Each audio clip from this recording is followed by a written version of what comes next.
If you are not rich yet, it is not because of the world, the system, or your background. It is because you are still disobeying the laws that create wealth. This speech will give you those laws, but if you drift for even a second, you will miss the one line that could have changed your life. Do not play this casually. Listen like your future depends on it, because it does. This is not motivation. This is correction. And if you have the courage to hear it through, it will rip the excuses out of your mind and install a new identity, one that commands wealth, not begs for it. But if you stop halfway, you'll remain who you were, listen all the way through, and become what you were meant to be. Principle 1, a definite chief aim. There can be no riches without direction, no fortune without decision, no lasting wealth until a man takes full possession of his mind and declares, with clarity and without hesitation, what he wants from life. A man who desires to become a millionaire but has not yet committed to a definite aim is like a ship without a rudder. He may move, he may work, he may even appear busy, but he will drift endlessly, tossed by the waves of opinion, distraction, and circumstance. Wealth begins with purpose. The first law, the first discipline, the first principle you must engrave upon your soul is this: define your definite chief aim and obey it daily. This is not a suggestion. It is not one option among many. It is the cornerstone of all riches. Every man who has accumulated wealth that endures began by answering one burning question with finality. What do I want? It must be clear. It must be measurable. It must be written, and it must be felt with fire every time it is spoken. You cannot grow rich by wishing vaguely for money. You cannot command your subconscious with cloudy ambitions. You must give the mind a target, a single definite target, backed by desire so fierce that it burns through hesitation and melts away excuses. If you cannot answer in one sentence, without pause or stutter, what you are building and why you must build it, then you have not yet begun the path to riches. You are still wandering in the desert of the uncertain. I was once challenged by Andrew Carnegie, a man whose wealth built empires and whose vision transformed entire industries. He asked me, "What is your definite purpose?"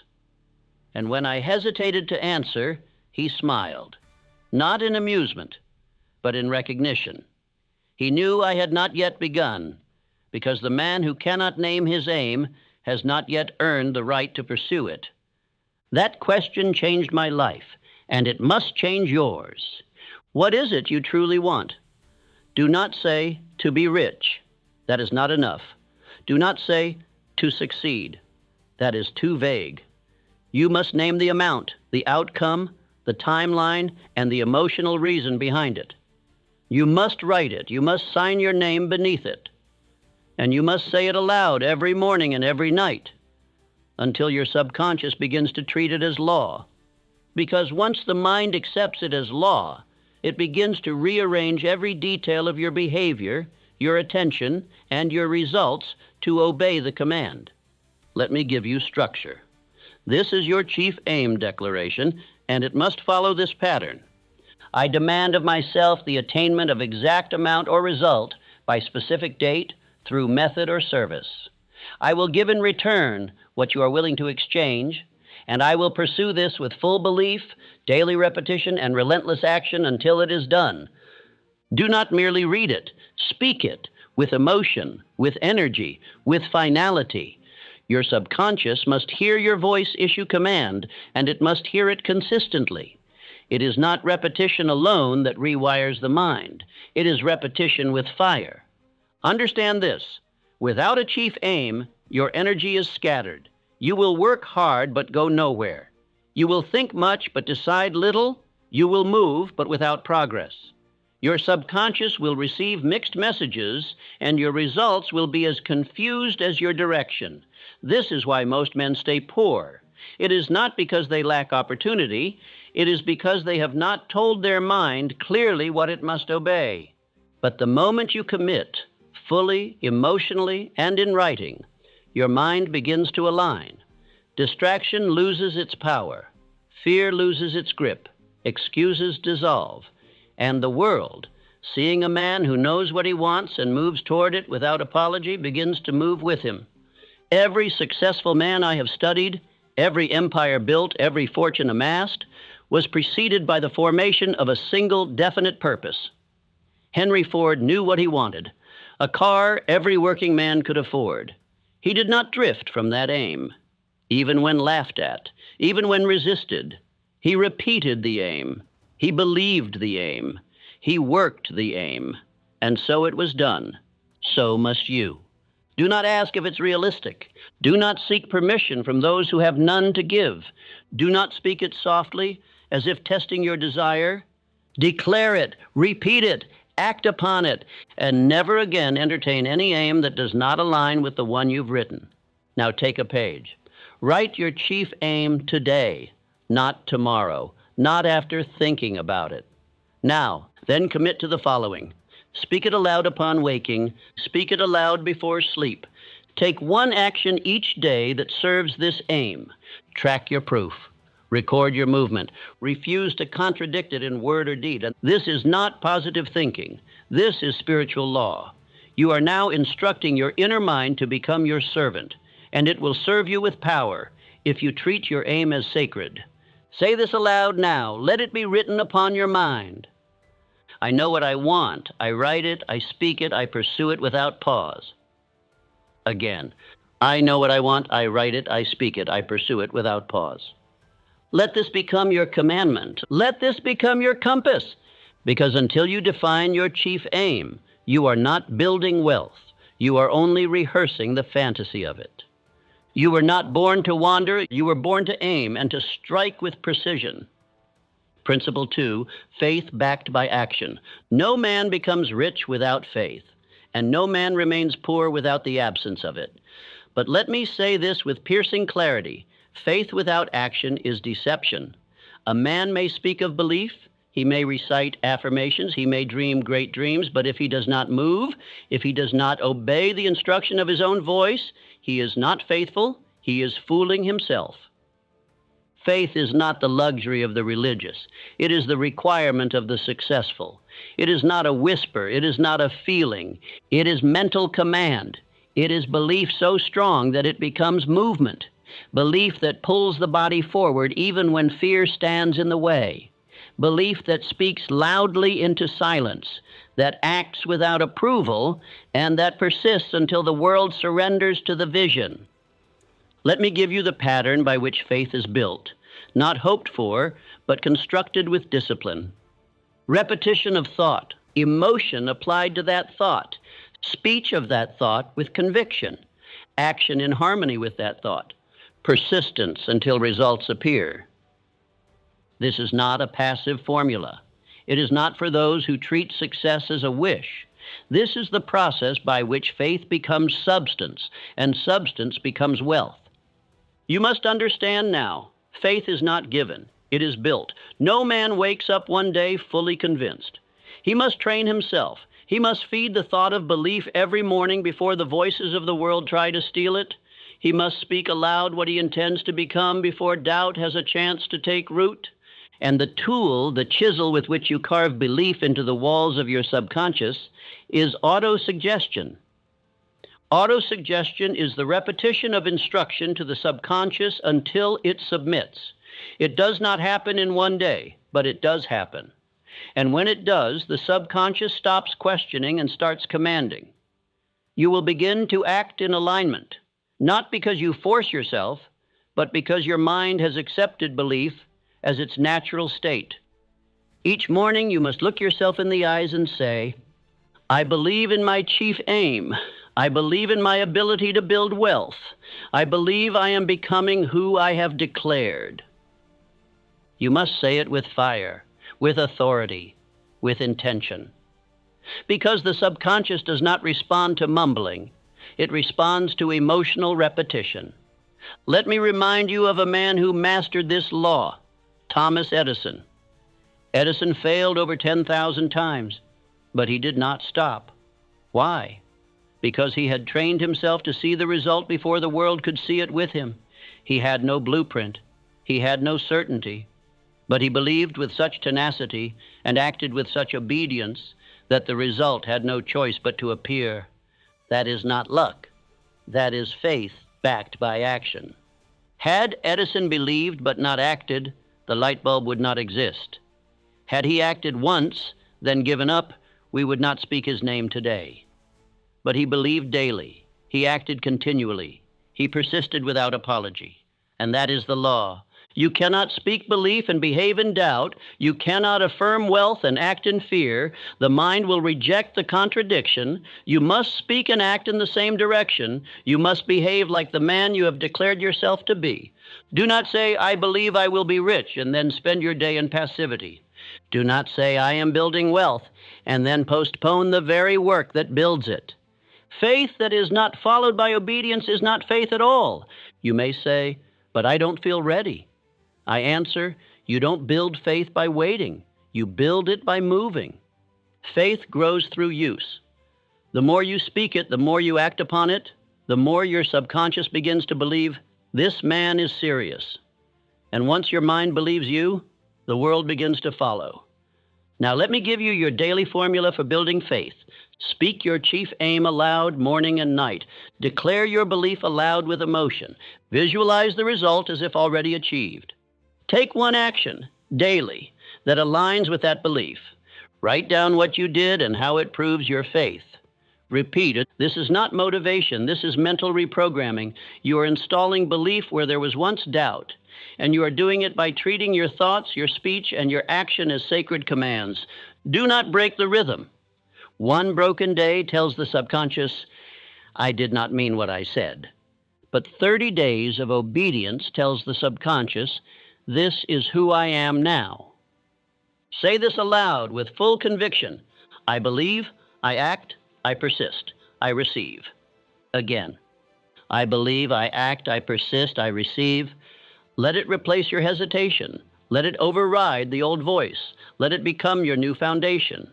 You do not build wealth by hoping it appears.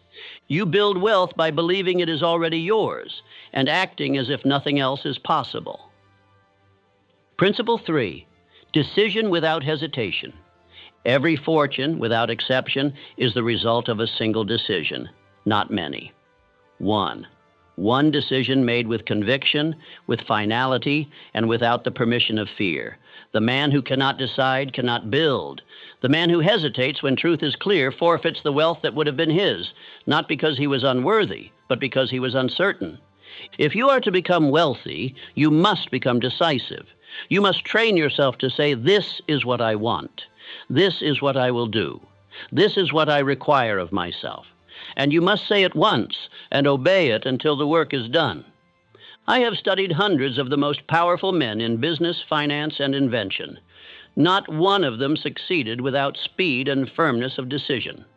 I asked myself, what separates these men from the thousands who live and die in quiet failure? The answer echoed back from every corner of their lives. They decided. They did not entertain their fears. They did not return to doubt.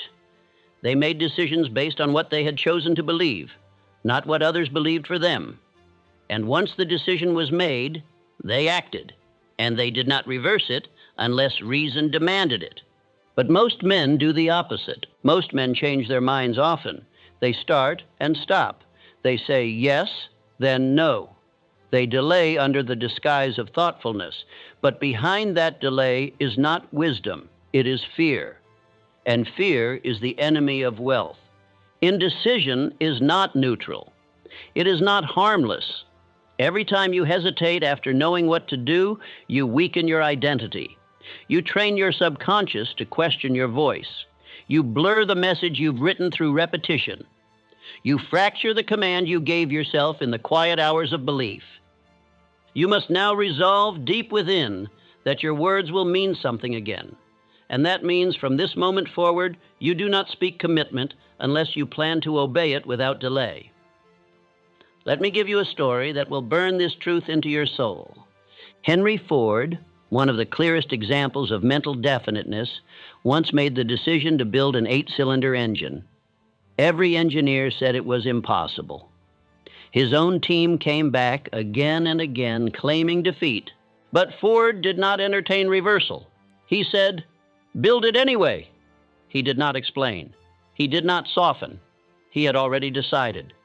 And because of that mental finality, his men kept building until the engine was completed. Not because it was easy, but because his decision created the outcome. This is what separates the few who become rich from the many who dream. Most men say, "I'll think about it." But thought without action is spiritual decay. "I'll think about it" is the anthem of the uncertain. You must replace that phrase today. From this point forward, you speak this instead: "I've decided." That phrase alone will shift your life, because when the mind hears it often enough, it stops retreating. The subconscious, trained to obey your command, begins to deliver energy, clarity, and motion, not because you forced it, but because you decided first. Do not ask the world if you are ready. The world does not decide. You do. Do not say, "I'll wait and see." That is not how wealth is built. That is how it is lost. Decision is spiritual leadership. It is the force that turns thought into action and action into momentum. Without it, your chief aim is a wish. With it, your aim becomes a command. Let me now give you your daily training. Each morning, repeat: "I am a decisive man. I act on truth. I finish what I begin." Each time you face a choice, ask, "Do I already know what to do?" If yes, decide. Write one decision you've been avoiding and commit to take action on it today. Do not reverse decisions unless your definite chief aim is threatened by them. Refuse to speak words of hesitation. Replace them with declaration. This is how the rich think. They do not drift from thought to thought. They make decisions aligned with their aim, and they stay the course. Say this aloud now: "I decide quickly. I act decisively. I do not wait."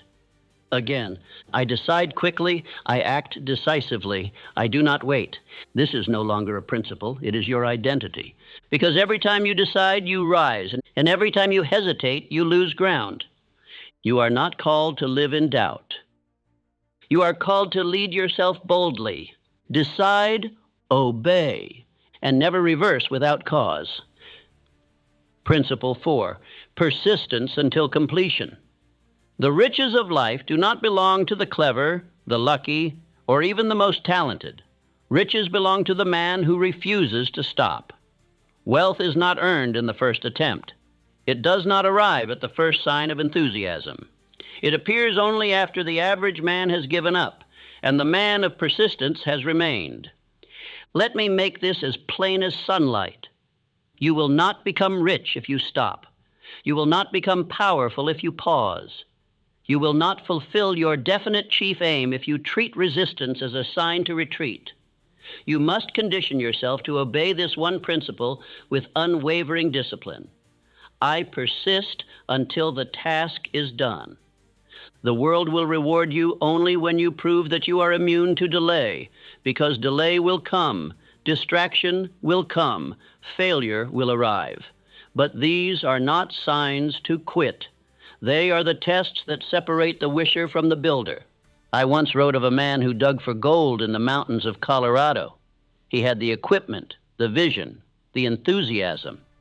But after a few short months of digging, he found nothing. He gave up. He sold the machinery to a junk man and walked away. That junk man, however, consulted a mining engineer, studied the fault lines, and began digging again. And just 3 feet from where the first man had quit, he struck gold. Now let me ask you, who was more gifted? Who had the greater opportunity? The answer is neither. The difference was persistence. You see, the first man wanted riches, the second man obeyed the law of persistence, and so it is with you. If you begin but do not finish, you train your mind to expect retreat. Your subconscious begins to doubt your voice. It says, "He means well, but he won't follow through." And after enough broken patterns, your identity begins to rot. But when you persist, especially when you do not feel like it, your mind records, "This man can be trusted."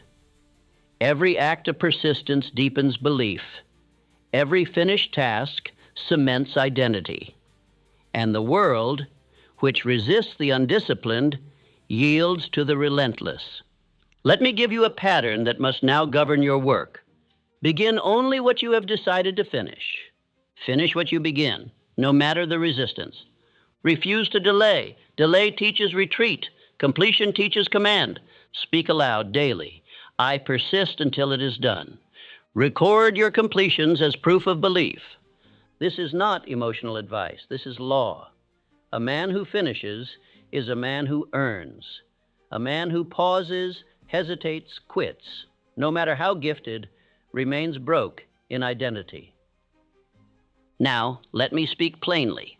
You will be tempted to stop. Your results may not arrive on your timeline. The applause may be delayed.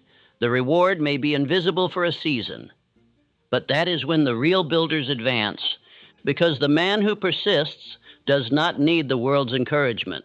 He obeys his own voice. Do not allow yourself to entertain phrases like, maybe I'll pick it up later. It's not working fast enough. It shouldn't be this hard. These are the whispers of failure. And if you listen, you become their servant. Instead, repeat daily, I persist until it is done. I do not pause. I do not retreat. Say it again.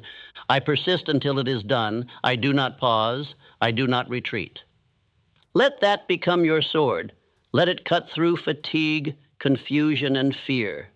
You must finish, even when the finish line feels far, even when results are silent, even when no one claps, because the finish is what installs the identity of wealth, not the start, not the enthusiasm, the finish. Riches do not come to the early starter, they come to the relentless completer. Now examine your life. What have you begun and not finished? What idea was once clear but abandoned at the first resistance? What task sits waiting for the man you promised to become? Go back and complete it. Redeem the pattern, restore your identity, and never again call yourself the man who starts with fire but ends in smoke. From now on, you finish, you persist. You become the rare man who does not stop, and that is why wealth will obey you. Principle 5, controlled attention. The riches of life do not yield themselves to the distracted man. They do not bow to the scattered. They do not submit to the one whose mind is split between ambition and amusement, between purpose and pleasure, between discipline and drift. The man who becomes wealthy is the man who learns to hold one idea until it is built. He does not chase 10 desires. He does not speak 100 wishes. He holds one definite aim with the strength of iron, and he bends every thought, every action, every conversation, every hour of his day to serve it. That is the law of controlled attention. And let me say this plainly. Attention is energy. It is your greatest currency. It is the force that determines whether you build or merely imagine. If your attention is scattered, if you give it away to noise, opinion, distraction, and mental entertainment, then you are handing your creative power to forces that do not serve you. You may work hard. You may read books. You may tell yourself you are trying. But if your attention is not under your control, your destiny never will be. Controlled attention is the act of commanding your mind to obey one aim, one decision, one outcome, without deviation. It is mental discipline at the highest level. It is what separates men of power from men of potential. Because potential means nothing if it is never channeled. And most men never become powerful simply because they never learned how to think in one direction long enough to produce anything real. You must now train yourself to master this principle, not with occasional bursts, but with daily command. From the moment you rise until the moment you rest, you must hold your chief aim in the forefront of your mind. You must speak it aloud, write it in your planner, see it in your decisions, feel it in your behavior. You must become so obsessed with that one purpose that every stray thought is measured by this single question. Does this serve my aim or stall it? Every time you return to that question, you take back control. Every time you allow yourself to be pulled by noise, emotion, or fear, you surrender it. Let me give you a man who mastered this principle with precision. John D. Rockefeller, criticized by politicians, hated by competitors, misunderstood by the press. Yet never once did he allow the opinions of men to distract him from his vision. He held his objective in the forefront of his mind and returned to it again and again with unwavering attention. He did not allow anger to interrupt it. He did not allow praise to inflate it. He walked with quiet focus, and because of that, he built one of the greatest empires in history. This is not accidental. It is intentional. Most men will never experience the fruit of controlled attention because they never silence the noise long enough to hear their own voice. They allow themselves to be pulled by headlines, envy, emotion, and novelty. Their minds jump from subject to subject, never remaining long enough to build anything that lasts. And so their lives reflect the same pattern: incomplete, restless, aimless. You must be different. From now on, your attention belongs to your decision. When a distracting thought arises, you do not entertain it. You say aloud, "That does not serve my purpose." When emotion pulls you away from discipline, you do not indulge it. You return to your chief aim, you repeat it, you visualize it, you move in its direction. This is not rigidity, this is spiritual order. The man who controls his attention controls his results. Now let me give you a discipline that will restore the power of your mind. Each morning, repeat your chief aim aloud. Do not whisper, command. Before every task, ask, "Does this serve my aim?" If not, cut it off. If your attention drifts, do not criticize, return immediately to the aim. In moments of stress or fatigue, repeat aloud, "My attention is mine. I fix it on wealth. I fix it on success. I fix it on my decision." Track how often you return to the aim. The stronger this reflex becomes, the faster your results will arrive. Controlled attention is not merely a concept, it is the governor of all other principles. Without it, you cannot persist. Without it, you cannot believe. Without it, you cannot act with consistency or build any form of wealth that endures. The mind, like a magnifying glass, must be fixed on a single point if it is to ignite anything. Scattered light warms nothing, but focused light can burn through steel. The same is true of your thought. If you allow your attention to drift to everything you fear, everything you envy, everything that offends your comfort, you will never build. But if you control it and you fix it on your aim like a man who refuses to be denied, you will build faster, stronger, and with more certainty than men twice as gifted, but 10 times more distracted. Say this now: "My attention is mine. I fix it on wealth. I fix it on success. I fix it on my decision."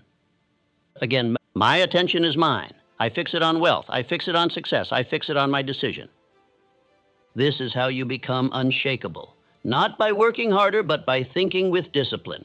Do not allow a single day to pass without fixing your mind on the one thing that matters.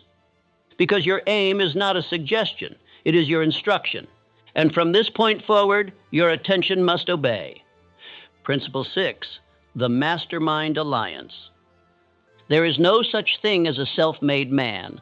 That phrase, so often repeated by those who have not studied success, is an illusion.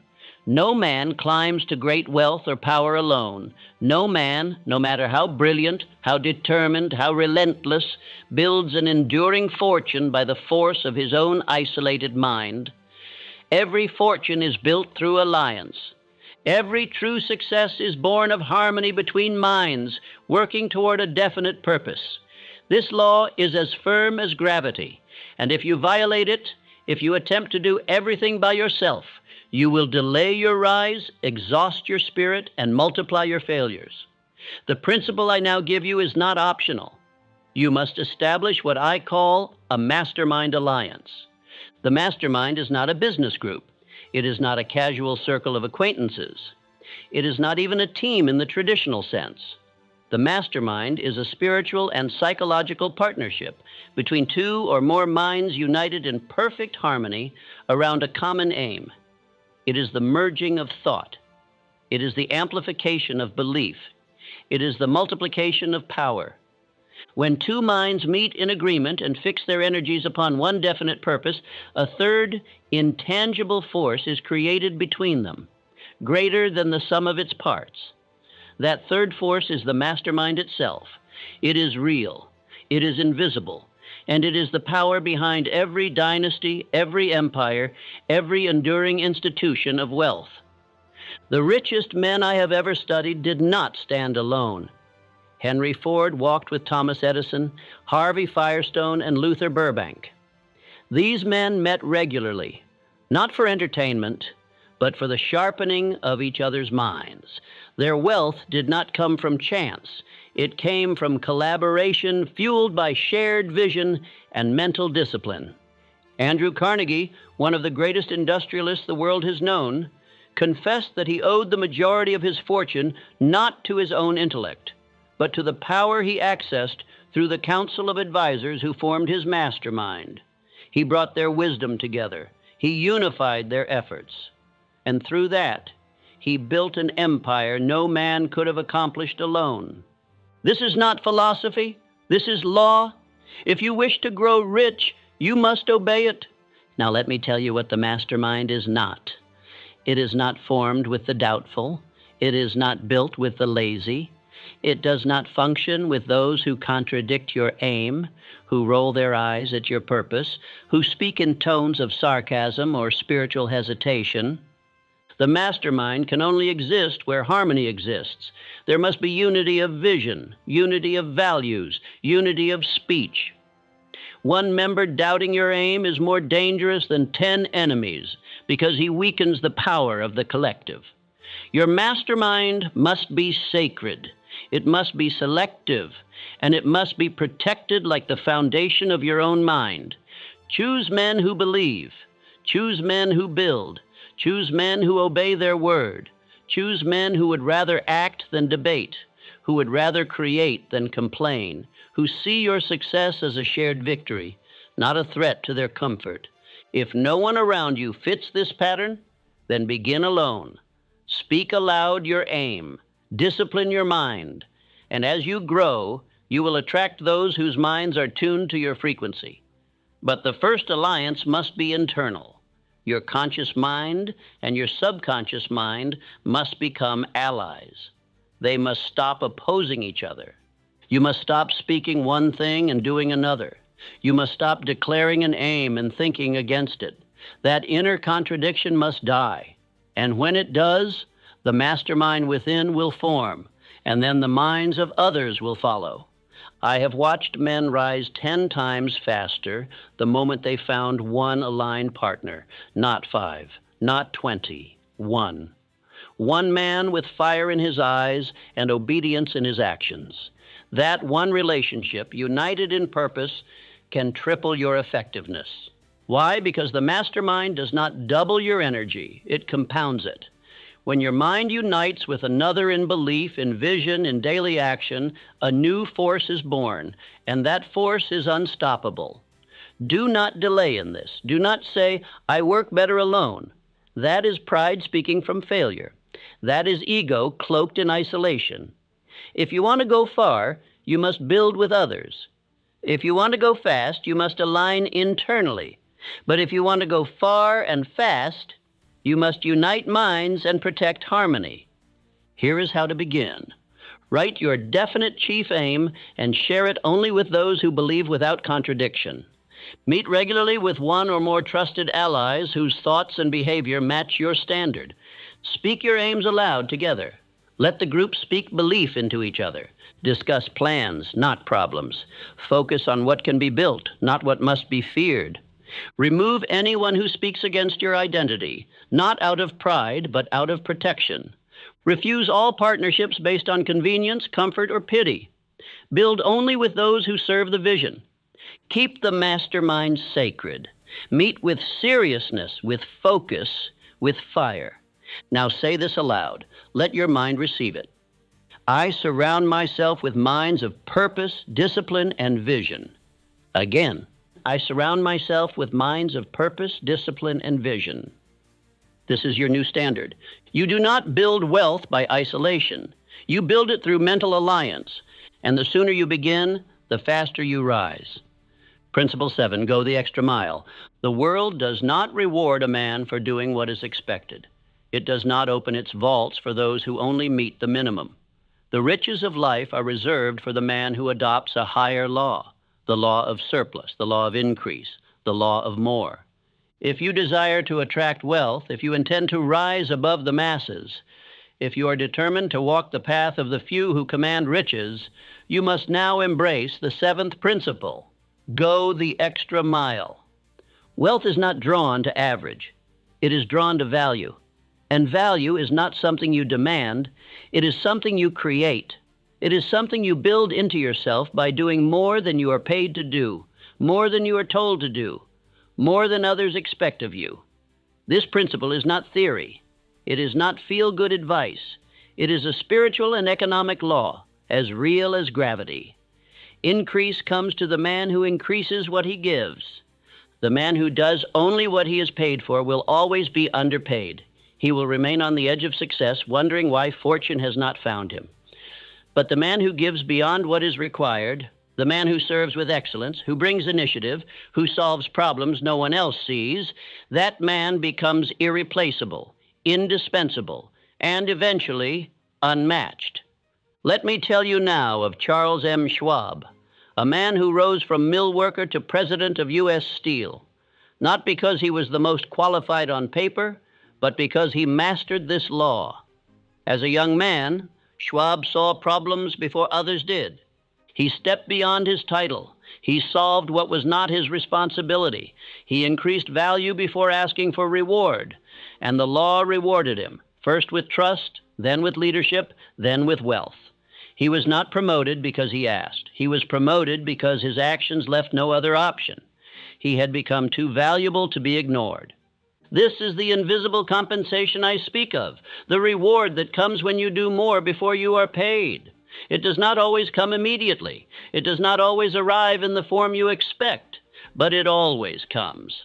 Because the law cannot be broken. The universe adjusts to the man who becomes more than what is needed.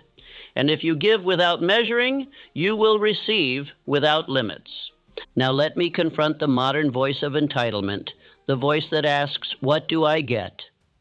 That voice is the voice of poverty. It is the voice of limitation. It is the voice that calculates effort based on reward and never rises beyond mediocrity. You must now replace that voice with a new question. What else can I give? What else can I solve? What else can I build? What else can I learn, contribute, finish, offer? You do not need more opportunity. You need more obedience to this law. Because the man who gives more creates his own opportunity. He builds doors where there were none. He carves paths where the road was closed. He becomes a magnet for power because he walks in the law of increase. This principle also transforms your identity. Each time you do more than is asked, you prove to yourself that you are not a servant to reward. You are a master of value. And the subconscious begins to see you differently. It stops waiting. It begins moving. And as you continue to obey, your confidence rises, not because of applause, but because you are becoming a man who commands increase by his conduct. Now let me give you this practice. Each morning ask, what more can I give today? Each task, ask, how can I exceed expectation in this? Each day, record one action that went beyond your duty. Speak this aloud daily. I go the extra mile, I give more, I grow more, I become more. Refuse to do the minimum. Refuse to settle for the standard. Make excellence your habit, not your exception. This is not about working longer hours. It is about bringing greater value to each hour. It is about approaching every opportunity, every conversation, every challenge with the mentality of a builder, not an employee, a creator, not a complainer. Say this now, as the beginning of your new standard. I go the extra mile, I give more, I grow more, I become more. Again, I go the extra mile. I give more, I grow more, I become more. Let this phrase become your law. Let it silence hesitation. Let it lift you above competition. Because the man who does more than he is paid for will soon be paid for more than he does. And that is how wealth finds the man who is ready. The principles you have received are not theories to be admired, they are laws to be obeyed. The man who hears truth but does not practice it is no better than the man who never heard it at all. You have been given 7 principles, laws that govern the building of riches, the shaping of power, the forging of self-trust. But unless these principles become your daily code, they will remain knowledge without force, fire without heat, power without direction. Now I give you the system by which you make these laws your own, not in word, but in repetition, not in thought, but in obedience. This is the 30-day discipline that transforms theory into identity, and identity into result. It is the rhythm by which you install the millionaire's mind, not through chance, but through deliberate, persistent, measurable effort. It is not for the man who seeks comfort. It is for the man who seeks command. And if you follow it, without breaking the chain, you will no longer question who you are becoming. Each day must begin with declaration. The first thing your mind hears must not be noise or opinion or reaction. It must be you, your voice, your instruction. You must wake, stand, breathe, and speak aloud 2 things, your definite chief aim and your identity script. The chief aim reminds your mind what you are building. The identity script reminds your mind who is building it. You will not whisper, you will not recite mechanically, you will declare it as law. You will speak it with your full attention as a man who understands that the subconscious becomes what it is told, with repetition and emotion. Your morning must begin with, "This is what I have decided. This is who I am becoming. This is what I do today." Then comes the discipline of proof. Each day you must take one action aligned with each of the 7 principles, no matter how small, no matter how simple. But it must be real. It must be measurable.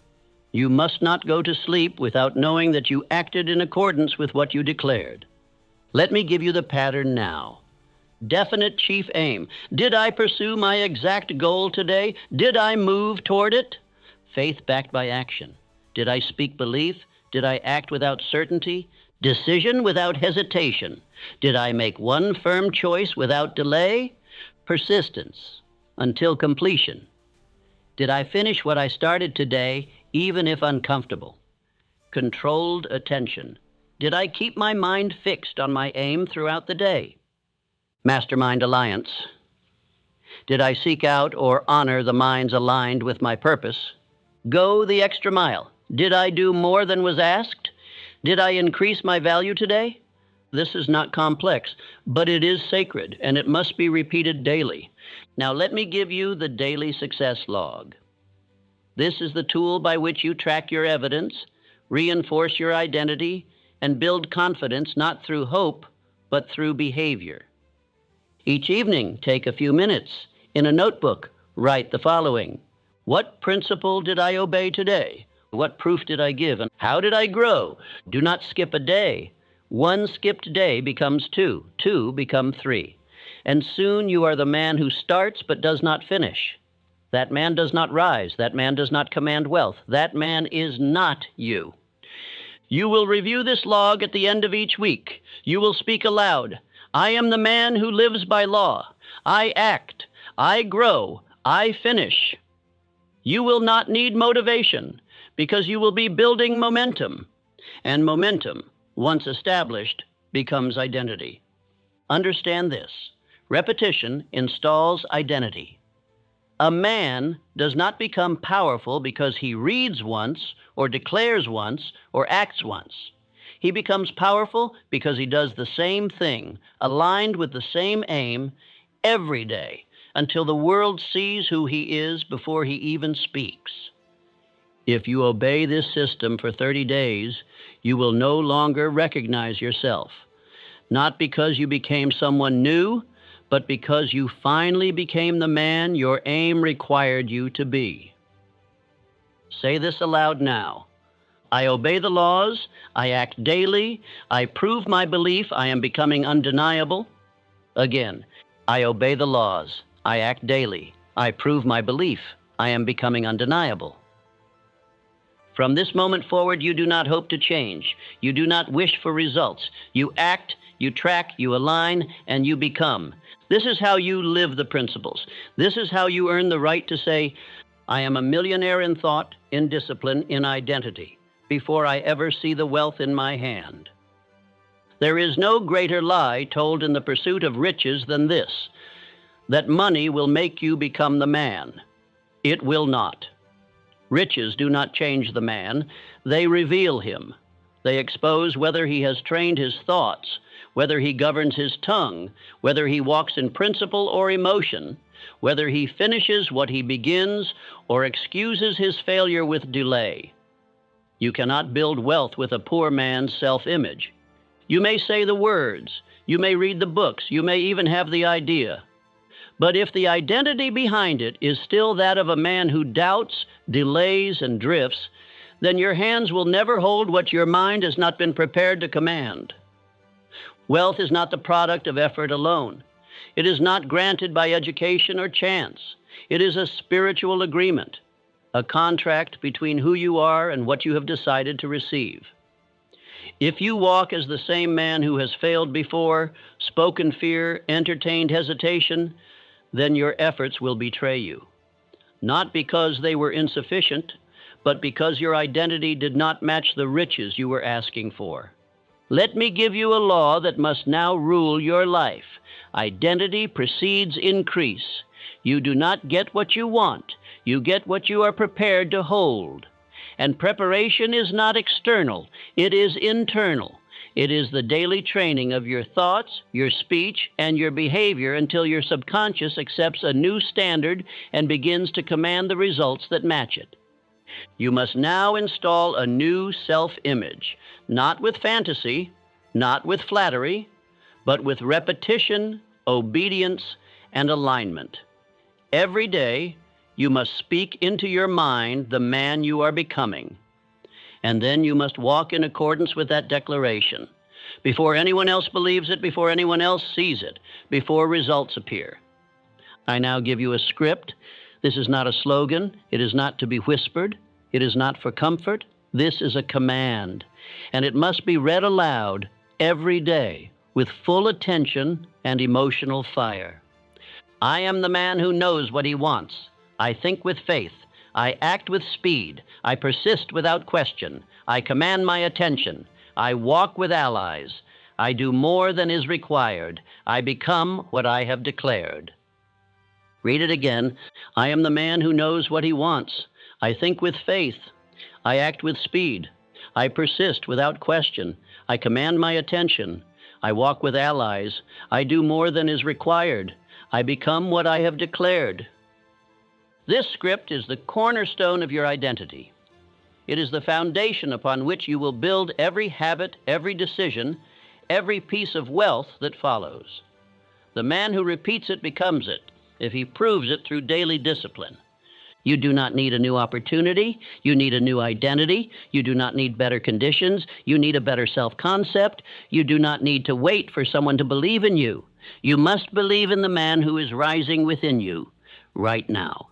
Identity is not found. It is not discovered in a moment of inspiration. It is installed brick by brick, repetition by repetition, action by action, until the subconscious no longer argues but obeys, until your habits begin to follow your declaration, until your emotions begin to submit to your command, until your posture, your tone, your pace all match the image you have declared with such consistency that the world cannot ignore it. This is what I call the inner builder, the one who decides, the one who speaks, the one who acts, even when no one is watching, even when no results are yet visible, even when the old voice still whispers. He builds anyway, because he no longer acts from emotion. He acts from identity. If your outer world does not yet reflect riches, do not criticize your actions. Examine your image. Ask yourself, Do I speak as the man who is already wealthy in discipline and belief? Do I walk as the man who has decided to receive what he has built in his mind?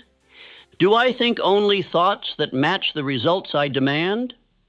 Do I surround myself with those who see the same vision, speak the same law, walk the same path? You are not becoming rich. You are becoming the kind of man who commands riches. Now let this affirmation become your new vow. Speak it aloud, not for comfort, but for command. I am the man wealth obeys. I speak law. I walk in discipline. I build. Again. I am the man wealth obeys. I speak law. I walk in discipline. I build. Let this phrase burn away the last pieces of your old self. Let it silence the man who used to wait. Let it kill the man who drifted and doubted, because he is not allowed to follow you where you are going. You have now declared a new standard, and the world will rise to match the identity you repeat without compromise. You were not born to struggle endlessly. You were not born to wait in silence, watching others rise while you wonder if your turn will ever come. You were not born to settle, to beg, to repeat the failures of those who doubted, feared, and stopped short. Let me say this with finality. Poverty is not your portion. Delay is not your inheritance. Lack is not a virtue, and failure is not fate. These things are not the reward for humility or patience. They are the consequences of drifting, disobedience, and the refusal to live by law. Wealth is not reserved for the few. It is not handed down by secret society. It is not locked away in the vaults of the privileged. It is available to the man who will obey the principles that govern it. You have received those principles. 7 laws of mental command, a blueprint for riches forged in experience, confirmed by history, and demanded by truth. And now the question remains, not what you know, but what you will do. This is not a moment to applaud yourself. This is the moment to decide, because what you have learned here will either die in your memory or live in your results. You do not need to feel more inspired. You need to obey with more discipline. The man who keeps the rhythm, who speaks his aim, who finishes what he starts, who chooses belief over delay every day without break, that man becomes the proof. Not because he is lucky, but because he is aligned. The world does not follow the man who wishes. It follows the man who proves. And if you want the world to move, if you want riches to obey, if you want opportunity to find you, you must become the living demonstration of the laws you have just learned. No days off, no broken links, no emotional negotiation, only obedience. Obedience is your new fuel. Repetition is your new rhythm. Identity is your new foundation. You do not try this. You become it. You are not entering a program. You are taking possession of your mind. And once possessed, you never surrender it again. Say this now, as the command that kills the old story. You are the man, not someday, not when others believe. Now begin building, do not stop. Again. You are the man, not someday, not when others believe. Now begin building, do not stop. Let this voice carry into every hour. Let it override hesitation. Let it become the code by which you walk, speak, think, and build. Because from this moment forward, you are no longer waiting. You are becoming. Let this be your final affirmation. Speak it slowly and with absolute belief. I live by law. I act with faith. I think with purpose. I become the millionaire I have decided to be. Repeat it daily. Live it daily. And you will become what you have commanded.